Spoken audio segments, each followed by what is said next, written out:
Bom dia, boa tarde, boa noite, você que está acompanhando mais um episódio aqui no Futebol, aquele momento que a gente para destrinchar o melhor e o pior da rodada da Série D. Claro, focando os times aqui do Distrito Federal, trazendo a informação para você do futebol candango e também, claro, degustando aquelas opiniões farposas que todo mundo gosta de ter, sim ou sim também. Então vem com a gente que a gente tá chegando na nona rodada da primeira fase de Série D, uma Série D ampliada, mais de 90 times, com 4 times do Distrito Federal na competição, com 2 grupos de 6 que envolvem os times aqui do DF. Agora a gente tá chegando no final, algumas coisas já definidas, outras não. Em resumo, 2 times do DF, um em cada grupo, muito bem, já com a vida consolidada, e 2 que vão jogar toda a sua vida, reputação, glória, dignidade e afeto do torcedor na última rodada. Então, vem com a gente, vamos começar falando, lembrando que já tivemos vídeo aqui no canal da partida entre Brasiliense e Luverdense, então a gente vai passar um pouco mais por cima desse jogo, não vai adentrar tanto como faremos nos outros 3, até porque a análise completa está aqui em cima, um vídeo todo dedicado a isso, então você, torcedor do Jacaré aí, simpatizante do futebol do DF, pode ver aqui. Enquanto isso, a gente vai degustar as outras 3 partidas de uma nona rodada, olha, bastante interessante para os times do Distrito Federal. Vamos começar então pelo grupo A4, dessa vez? Vamos começar na ordem cronológica dos fatos. Vamos começar com Ceilândia, o gato preto, miau, 1 contra 1. Goiatuba. Falar de mais um jogo do Ceilândia, o que a gente pôde observar de um time que faz uma Série D ruim. É uma Série D ruim em nível de jogo, é um time que tem mais pontos do que o futebol apresentado reflete, por exemplo. Acho que é um time que conseguiu mais pontos do que... mereceu é forte, mas mais pontos do que a atuação deveria ter gerado. Claro, na racionalidade do jogo, que nem sempre é tão racional assim, mas tem uma característica muito forte desse time do Ceilândia, que é sempre continuar vivo, que é sair da situação difícil, de momentos difíceis, tá mal na partida, não consegue criar nada, e mesmo assim arranca um ponto, arranca um empate, arranca uma vitória, mesmo jogando muito abaixo. Acho que é a principal característica positiva, DNA positivo desse clube. Isso, pra mim, em certo grau, é ser competitivo, é você conseguir, numa situação horrível e dando tudo errado, não levar 2, 3 gols, continuar sustentando a partida e conseguir um resultado no final.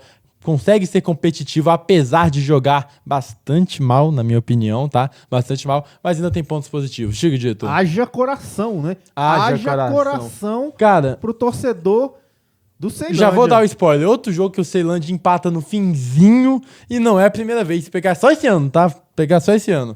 Teve aquela virada do 3-2 contra o Brasiliense, com 3 gols do Cardoso nos minutos finais. Teve a vitória contra o União Rondonópolis no Abadião, jogando pior e conseguindo gol também nos minutos finais. Teve a vitória contra o Operário, jogando muito pior. O Operário era pra ter saído, quem sabe, com 2, 3-0 no placar. E o Ceilândia conseguiu no último minuto vencer jogando pior. É agora contra o Goiatuba, saindo com embate. Última rodada contra o União Rondonópolis, estava perdendo, sendo eliminado praticamente, e aí conseguiu a virada com gol aos 40 e outro aos 47 do segundo tempo. Então é um time que é realmente muito difícil de morrer, consegue competir mesmo jogando mal e consegue estar na pontuação que está, mesmo com a Série D muito abaixo. Então é aquilo, né? Tô num morde e assopra do caramba. Vamos falar do jogo. Primeiro, os resultados da rodada ajudaram, tá? União Rondonópolis 2 contra 2 misto, e esse resultado ajudou bastante, porque aí vamos falar do positivo e do lado negativo. Notícia boa, notícia ruim. Notícia ruim é que com esse empate, o Ceilândia dependia apenas de si para já consagrar a classificação. Vencendo o Goiatuba, já seria classificado. Aí a parte boa é que não venceu, mas conseguiu um empate no vinzinho. Então a rodada ajudou. Ceilândia poderia ter saído classificado já com esse resultado da vitória, mas vamos à partida. O Goiatuba começa muito bem, pressionando a saída de bola do Ceilândia, começa causando muita dificuldade. É um time que tem dificuldade para sair jogando, não é uma equipe, por exemplo, acho que pode utilizar mais meio campo do que usa, é uma equipe de mais transição do que realmente de bola ao chão, muitas vezes. E o Ceilândia demorou a entrar no jogo, demorou a criar uma grande chance. No momento final que o Ceilândia aumentou o volume, como já falei, e conseguiu um empate. As dificuldades começaram logo no começo. As duas equipes tinham dificuldade em acelerar um jogo. Era um jogo de pouca aceleração, por mais que o Ceilândia goste de jogar em transição, não conseguia achar grande espaço para colocar seus pontos num contra um, não estava conseguindo, até que na metade do primeiro tempo, lá por 25, 26 minutos de jogo, o Goiatuba começa a crescer na partida, dificulta a saída de bola do Ceilândia, circula melhor a bola, e aos 26 minutos, um ataque do Frank, cruzamento, Jean escola de cabeça, e sobra para Daniel botar no canto direito do Sucuri para fazer 1-0. Depois, no final do primeiro tempo, já teve uma boa defesa do Omar, goleiro do Goiatuba, no chutaço do Sandy, mas aí finaliza a primeira etapa com 25 minutos de um futebol mais lento e depois o Goiatuba melhor no restante do primeiro tempo. Segundo tempo de muito nervosismo. Para o Goiatuba era importante a vitória para continuar a perseguição ao capital e tentar acabar em primeiro lugar do grupo, para já pegar o quarto do outro grupo e ter a vantagem no mata-mata, é importante, né? A vantagem de definir em casa, é importante isso para a Série D. E foi um segundo tempo de muito nervosismo. O Ceilândia teve uma chance com o Marquinhos, que ele cruza para Iama, não consegue complementar. O Ceilândia tentando ganhar volume. Foi um segundo tempo de o Ceilândia, pelo menos aí sim, uma notícia positiva, acho que tentou ser mais protagonista, por mais que tivesse atrás no placar, tentou ser mais protagonista do jogo, e aí tenta ganhar volume, tem grandes chances aí que o Goiatuba acaba perdendo, duas com o Júlio Vitor, tem um que ele deixa o Ian pra trás, ele faz uma finalização que acaba indo pra fora, e logo na sequência ele fica cara a cara com o Sucuri, que faz uma bela defesa pra garantir o Ceilândia vivo, e aí eu te falo, não vai matando o gato, vai deixando o gato vivo, o gato preto tem 7 vidas, tá?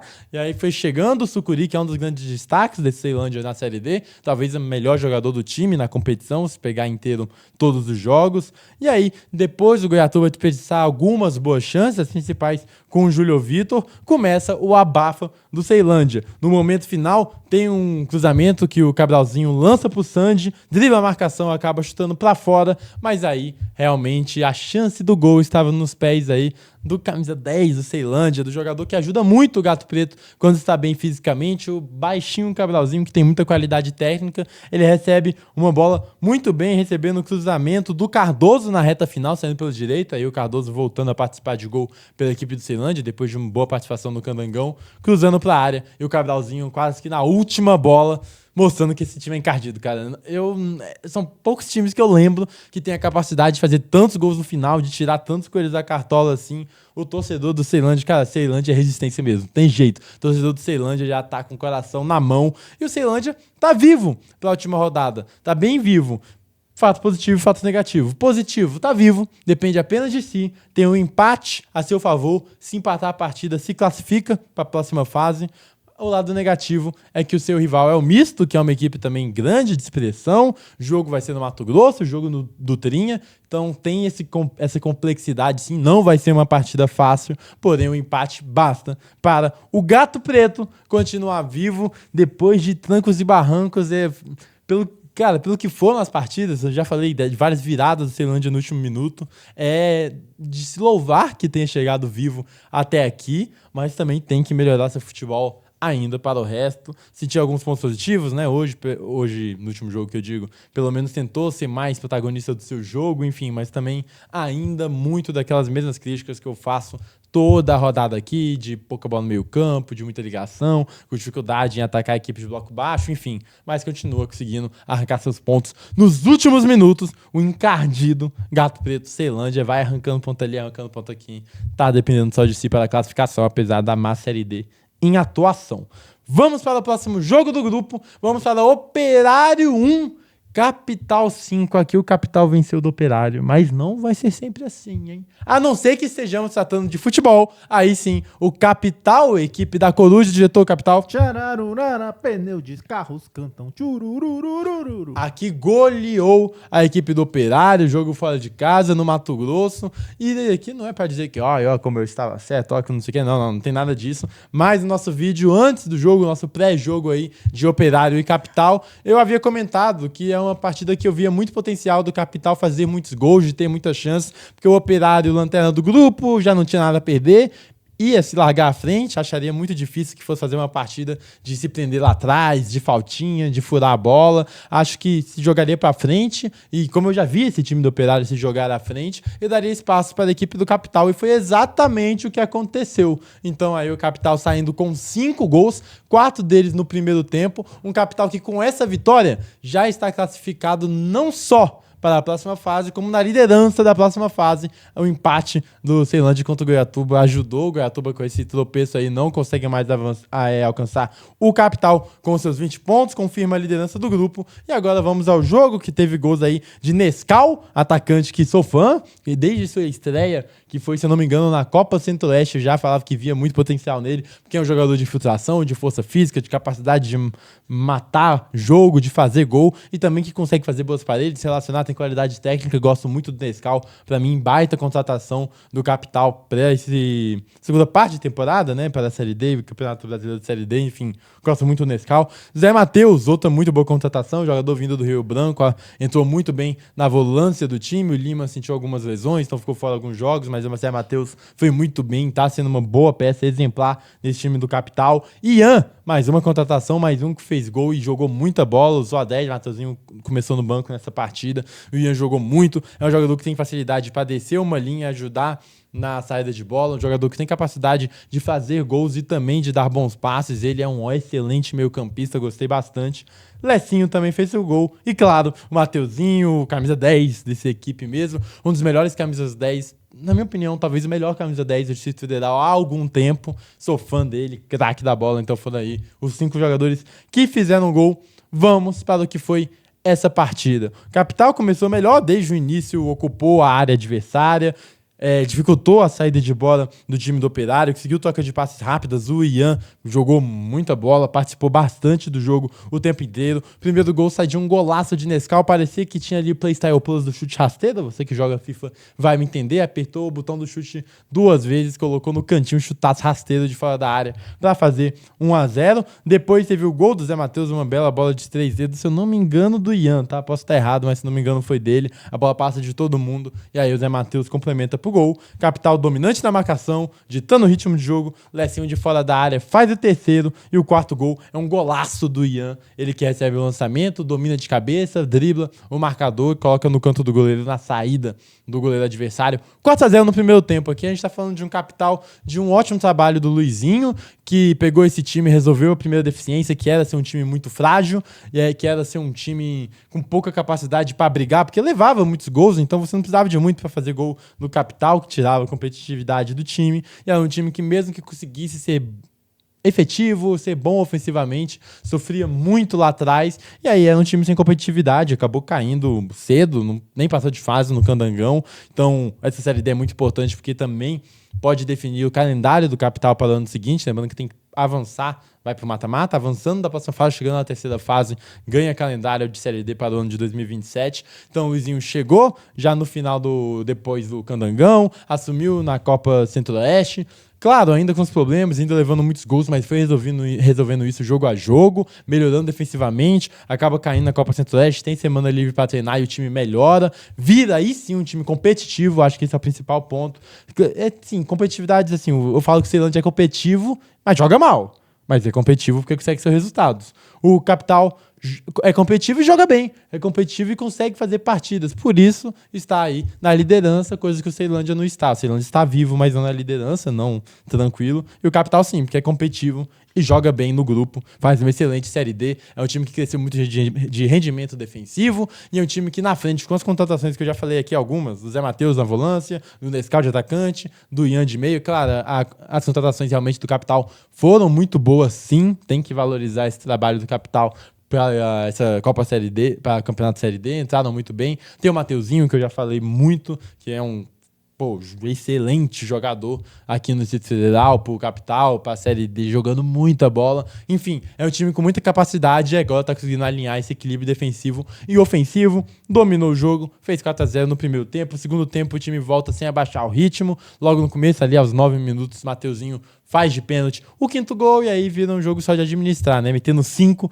no Operário, assim como eram as previsões, minhas previsões pelo menos pro jogo, conseguiu consolidar o 5-0, depois administra a vantagem, o Operário consegue o pênalti, diminui nos pênaltis, faz o 5-1, mas aí o jogo já estava decidido, então palmas para a excelente primeira fase do Capital, que por mais que o Goiatuba veio aí com um time muito forte, começou melhor na competição, o Capital teve mais força, vai encerrando essa primeira fase em um momento melhor, jogando mais bola, vai se provando aí uma equipe que pode disputar sim bons matas-matas, vamos ver daqui para frente, né? Começando a se colocar em uma equipe que pode acabar surpreendendo, indo muito longe, enfim, vamos acompanhar esse capital. Agora vamos para a tabela do grupo A4, com os resultados aí da 9ª rodada. Primeiro lugar o Capital, com 20 pontos, já classificado em primeiro e também para a próxima fase. Segundo, Goiatuba com 16, não alcançou mais o Capital. Terceiro, Ceilândia com 11, aqui começa a disputa. Terceiro, Ceilândia com 11. Quarto, Misto também com 11. Em quinto, União Rondonópolis com 9. Na lanterna, o Operário de Várzea Grande. Vamos sair para a próxima rodada, 10ª, vai acontecer, todos os jogos vão acontecer, tanto desse grupo quanto do grupo do Gama e Brasiliense, vão acontecer no domingo, às 17 horas. Vamos ter Capital e União Rondonópolis, Capital brigando apenas por uma melhor campanha na Série D, para acabar decidindo em casa possíveis jogos futuros de mata-mata. União Rondonópolis vai precisar da classificação, então é caso da torcida do Gato Preto torcer para o Capital vencer esse jogo, porque se o Capital vencer União Rondonópolis, Ceilândia, independente do resultado, já está classificado para a próxima fase, mas como todos os jogos vão acontecer ao mesmo tempo, não dá para depender só disso. No Divinão teremos Goiatuba e Operário de Várzea Grande. Goiatuba também só brigando por melhor campanha, mas não consegue mais chegar em primeiro lugar, não vai perder seu segundo lugar, tá tranquilo. O Operário não tem mais chance de classificação, então é aquele jogo com Q de amistoso. E finalizando com Misto e Ceilândia, aqui sim uma final, o empate classifica o Ceilândia, mas o jogo é fora de casa, jogo no Dutrinha, em Mato Grosso. Foram os dois jogos aí do grupo A4. Agora vamos mudar aqui de grupo, vamos falar do grupo A3. Vamos começar por Inhuma 0 contra 2 Gama. O invicto Gama, o time de melhor campanha, e aí chegando com tudo, com 92% de aproveitamento na Série D, venceu 8 jogos, empatou apenas um, que foi aquele clássico contra o Brasiliense, jogo lá no Cerejão. Então, vamos acompanhar esse Gama que, cara, tá com tudo. Líder geral da Série D, melhor saldo de gols aí do grupo, de longe, disparado. Pra você ter uma noção, eu tenho até aqui, ó, tem um saldo de gols de 17 gols. E o segundo melhor saldo, sabe de quanto que é, diretor? O segundo melhor saldo de grupo? 7. Um gol. Um gol? Um gol. O Gama tem 17 de saldo de gol, o segundo melhor saldo tem 1. Essa é a diferença, né, desse time do Gama que vem praticando muito futebol. É um dos... Tá, pela campanha é o melhor time da Série D, mas é um dos melhores times da Série D. Vai sim como favorito pro acesso. Quer dizer que vai conseguir? Não, porque é mata-mata. Pode ter um jogo que as coisas deem tudo certo. Pode ter um jogo que as coisas deem tudo errado. Pode ter um jogo que a bola bate na trave e não entra. Pode ter um jogo que você tem um jogador expulso muito cedo e isso acabe condicionando. Enfim, mata-mata vocês sabem como é, ainda mais de Série D, que tem todas as suas improbabilidades da própria Série D, viagem longa e etc, etc, etc. Mas é um Gama que vem jogando cada vez melhor, um Gama muito organizado, que veio com algumas peças diferentes nessa partida, alguns por suspensão, outro por escolha. É um time que foi o time do Luiz Carlos Souza para dar minutagem também aos atletas, enfrentando o Inhumas, que já está derrotado, assim, já está não classificado, é o último colocado do grupo, tem apenas 1 ponto, empatou uma vez, que, se eu não me engano, foi contra a Aparecidense, o resto só perdeu, só derrotas. Se o Gama tem um saldo de 17 e o Inhuma tem um saldo de menos 13, então realmente seria um jogo que o Gama, mesmo sem Clemente, mesmo sem Michel, sem David Lucas, era bem favorito, e foi assim que o favoritismo foi confirmado. Um jogo, como eu já falei, com um caráter um pouco mais leve, porque os dois times já estão definidos. Inclusive, com essa vitória, o Gama já está classificado como melhor campanha geral da Série D. O Gama tem 25 pontos. Se eu não me engano, o time que tem é o Asa? Eu acho que é o Asa. Enfim, tem que ver direitinho, mas se eu não me engano tem 21 pontos. E aí se ganhar vai 24, não chega no Gama. Então já vai classificado como líder geral da Série D para definir seus jogos em casa. Vamos falar dessa partida. O Gama que veio, um jogo que veio num ritmo abaixo do normal. Até por tudo aqui que eu falei, nenhum dos dois times precisando loucamente da vitória. O cara tem muito competitivo, não, ritmo abaixo do normal. O Gama foi superior durante todo o jogo. Gama foi senhor da partida, poderia até ter conseguido uma vitória com mais gols. E o Inhumas é uma equipe que tenta ter a bola, tenta jogar futebol, não é uma equipe que vai furar a bola, se fechar lá atrás, não. Ainda mais não tem nada a perder, então tenta jogar. E quando você joga e deixa jogar contra uma equipe muito qualificada para as realidades do confronto, que é o caso do Gama, pode acontecer o que aconteceu, de um resultado até mais largo do que realmente foi. E o gol sai em jogada ensaiada, de escanteio, para o Ramon aparecer livre lá do outro lado para bater. A bola ainda conta com desvio aí no defensor do Inhumas. Acaba entrando para o gol 1-0. Ramonzinho, que chega aí, seu 6º gol na Série D. O Clemente, eu achei o do Gama tem 7, se eu não me engano, da competição tem 8. E o Ramon chega a 6. Então aí, muito importante esse momento que vive o CR7 do Gama, né? Aí o Cristão Ramon 7, como a torcida do Gama apelida, chegando com excelentes números, 6 gols. Cara, é muito bom o número para uma dupla de ataque. Por exemplo, Ramon tem 6 e o Clemente 7, né? Então realmente é uma dupla que vem muito firme na Série D. Clemente que não jogou a partida. E o Gama que não permitiu o adversário se criar, tentou aguardar momentos para transições, então o Gama meio que esperava momentos para conseguir acelerar e fazer as transições, estratégia que deu muito certo. O Gama até tentou algumas finalizações, aumenta o ritmo na reta final do primeiro tempo, mas realmente fica por aí. O Inhumas aproveita, a melhor chance do Inhumas foi aos 39 da primeira etapa, que aproveita uma saída de bola errada, bate no canto direito do Renan Rinaldi. Ele vai muito bem para fazer a defesa, mas logo na resposta a esse lance, lá para os 41, se eu não me engano, minutos do primeiro tempo, o Gama chega ao seu segundo gol. O William Júnior coloca em profundidade para Henrique Almeida, que dribla o goleiro e faz o gol. Henrique Almeida que vive bom momento com a camisa do Gama. Demorou para deslanchar, demorou para fazer seu primeiro gol, só saiu na Copa Centro-Oeste, inclusive naquela grande virada do Gama para cima do Atlético Goianiense, aquele 2-1 fora de casa, em que o Henrique Almeida faz os 2 gols. A partir daí, ele entra de vez nessa fase goleadora, até contando com a ausência do Luan também. Então, ele tomando essa posição aí como primeiro reserva imediato do Clemente.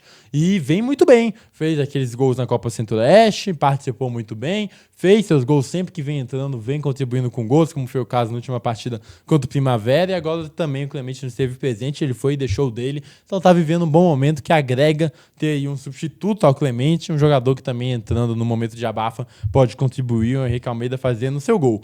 No segundo tempo, uma segunda etapa com o mesmo panorama, um Gama que segue finalizando. O William Júnior bastante participativo na partida, mas não estava com o pé na forma, errou algumas finalizações, teve algumas chances que bateu por cima do gol. No segundo tempo mais lento, quando ocorrem as alterações, o Gama coloca aí suas peças, o jogo volta a acelerar, o Gama tem chances de ampliar. Aos 23 minutos o Lucas Lourenço acerta a trave, depois teve um lance do Kennedy que ele parte colocado e bate para fora, uma bola do William Júnior também. Era um Gama que poderia sair com um placar ainda maior, e o Inhumas errando muito na última tomada de decisão, não conseguindo acertar o passe, enfim, foi aí a tônica do jogo, que acaba num 2-0, suficiente para o Gama garantir o primeiro lugar geral na Série D com uma rodada de antecedência. Isso é muita coisa, 92% de aproveitamento, 17 de saldo, é realmente em números a melhor equipe da Série D, jogando muita bola, e vai aí jogar o último jogo em casa contra a Aparecidense, apenas para consolidar nessa primeira colocação que já veio,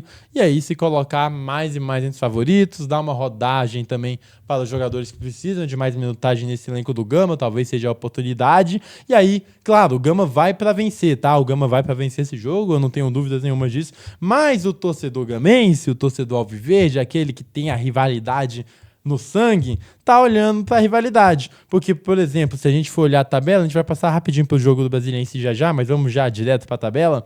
Com os resultados, o Gama primeiro colocado com 25 pontos, e aí em segundo, terceiro e quarto lugar, vem todos empatados com 12. Aparecidense é o segundo com 12, Primavera o terceiro com 12, em quarto Luverdense com 12, em quinto Brasiliense com 11. Caso a Aparecidense acabe vencendo o Gama, a Aparecidense o Gama acaba dificultando a vida do Brasiliense, porque se a Aparecidense vencer o Gama, a Aparecidense não tem chance de sair desse G4, então é menos uma vaga para o Brasiliense, que vai enfrentar o Primavera precisando ganhar, porque o empate não é suficiente. Se o Brasiliense empatar o jogo, por exemplo, e aí tem que ver a questão do jogo do Luverdense. O Luverdense precisaria empatar, mas assim, a vitória do Luverdense é quase que certa. O Luverdense vai encarar o Inhumas, que é o último colocado, já falei, com apenas 1 ponto na última rodada, jogando no estádio Passo das Emas, estádio do Luverdense. Então assim, a vitória é quase certa. Considerando uma vitória do Luverdense, vamos já considerar, teremos aí o jogo Primavera e Brasiliense, que o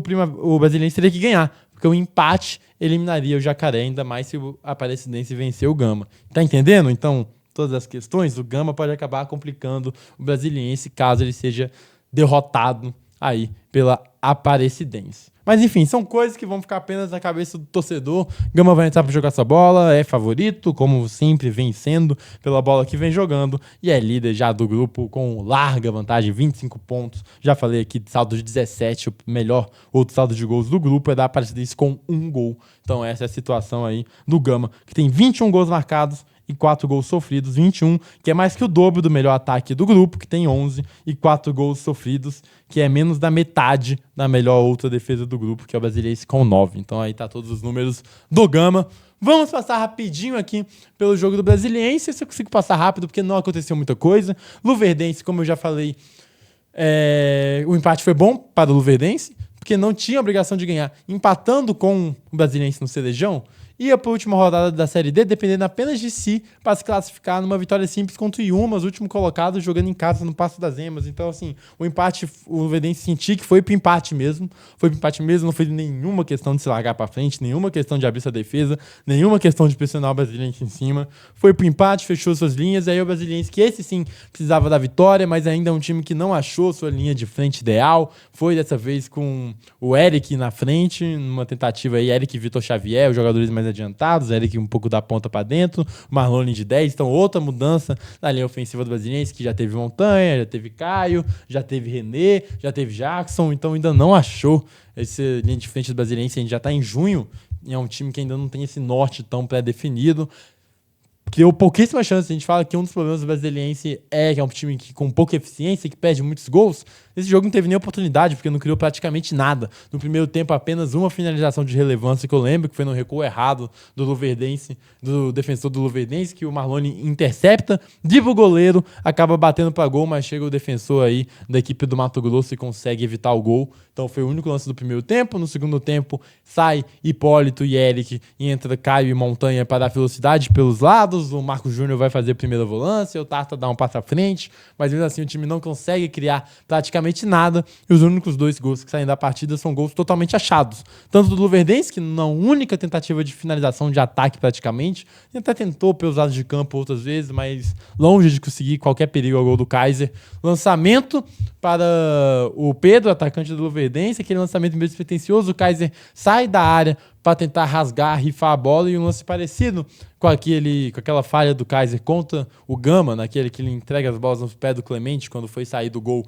numa bola esticada. Dessa vez ele sai do gol numa bola esticada, tenta tirar a bola de joelho, a bola acaba encobrindo ele, e aí o Pedro, atacante do Luverdense, faz 1-0 na única chegada do time mato-grossense, e o Brasiliense não conseguia dar resposta, fez as alterações, entrou de Jean-Pierre até bem, mas nada que mude o preço do dólar.